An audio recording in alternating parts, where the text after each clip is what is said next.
We've seen some bad Ethan Klein interviews, whether it be his interview with Bill Burr, which just was a chemistry issue, at least in my opinion. They really just could not click. That was really just the whole issue. And then there was the Keffels interview, which felt like a complete rehash of a story that we had already heard, but it was just repackaged to make Keffels look like the complete victim, and it just came off really bad. But today I saw one of his worst interviews, if not his worst interview by far. And you know, the last time I made a video about Ethan Klein doing an interview, it was with Keffels, and I was told by somebody that Ethan Klein is a good interviewer. He knows what he's doing, okay? He's improved over it. He could be better, but he is good. Well, I really think that the clip that I'm going to start off with really begs the day for it.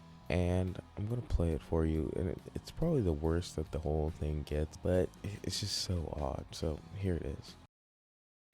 Now, do you have to have sex in a certain position because you're so big, and sometimes fat guys have a problem. They have to go into a certain position because I mean you're massive, right? So and also I don't know how well endowed you are, but like, what's the situation with your what position do you have to go in a position? Or are you guys fully flexible? Because you're both very muscular. Yeah. Here's the thing. Never talk about my wife in this context.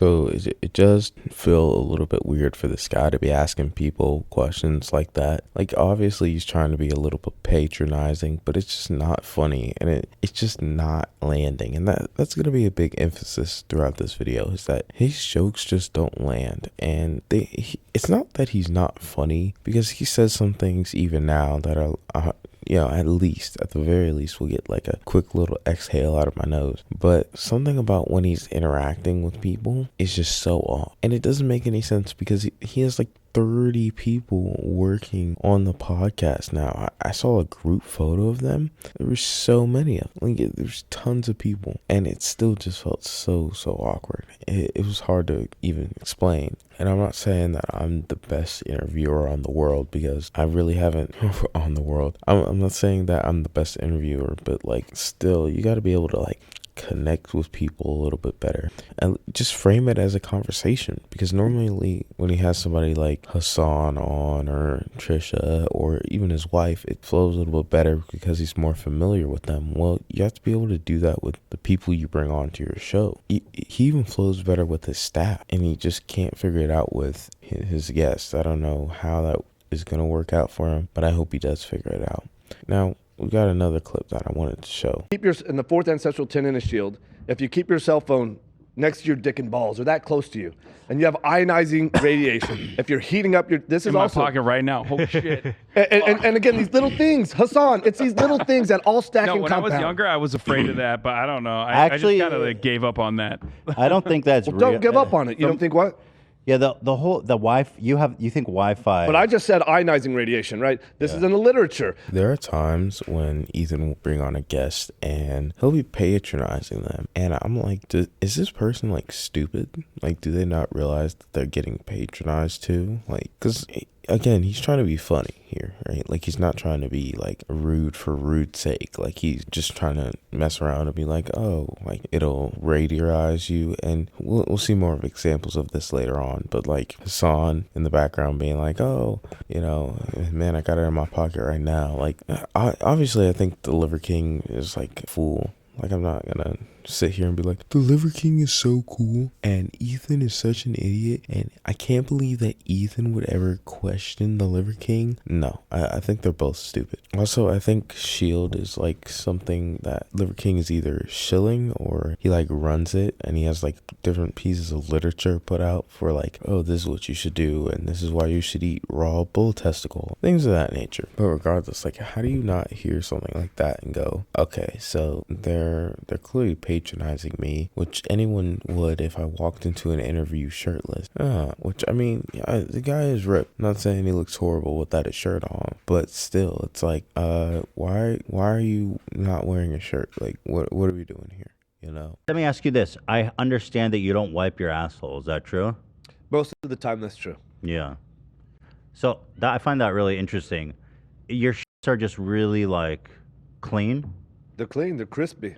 crispy. You know, and you know, listen, lightly fried. Are you supplementing with fiber though? You're not just eating meat. I don't. Right? I don't supplement with fiber. No, man. this man, he's Liver King, bro. You just straight. You only liver. do What straight meat. Wait, what are your raw shits meat. like? Every once in a while, we'll have some guacamole. Right. This is not part of my daily routine. Every once in a while, I would like to apologize for showing you that clip. I would not have shown you it if it was not necessary to the point I was making. Wow, this is just such a weird question to be asking. And obviously, it's even more patronizing stuff, which at this point, I gotta think the Liver King has to be like an idiot. That, or he's just really is like full of himself and he thinks that Ethan is like asking questions to like get him to open up more about like his thoughts and feelings or something. Like, I don't know. It just feels so off. And again, it's not funny. It's not funny. You almost wonder, like, as Ethan's fan base, like, do you really want to hear poop jokes? Like, I don't know if I'm like stereotyping his fans, but like, they're mostly gonna be like people in their late teens to like early 30s, I would say. Like, people aren't going to be interested in like this guy's poop habits. It's kind of weird. Like, I know me personally, I don't care. I do not care in the slightest what this guy does in his own free time, because why would I care? But I do want to know if you're like a big fan of Ethan Klein and you're watching this and you think that he's a good interviewer, what makes you think that? Like, what quality does he have? Like, obviously humor is subjective, so maybe you think this is funny. Maybe our senses of humor just don't line up. Fine, all fine and good. But maybe it's like the level of awkwardness makes it funny. Like, he's going for dry humor. I don't know. I really want to look at this from like different points of view, because like I really don't know what it is that could make it so like interesting to you. Like, well, the reason I wanted to talk about it is because it just felt so dry and wooden. And I saw that first clip of them just being like, do you, because of your muscles, do you have to contort? Do you contort weird? Like, what? And then the Liver King to be like, don't talk about my wife like that. Okay, I didn't even want to go look for the context of that. Honestly, I watched the highlights. I was not watching that whole interview. I'm gonna be so real with you.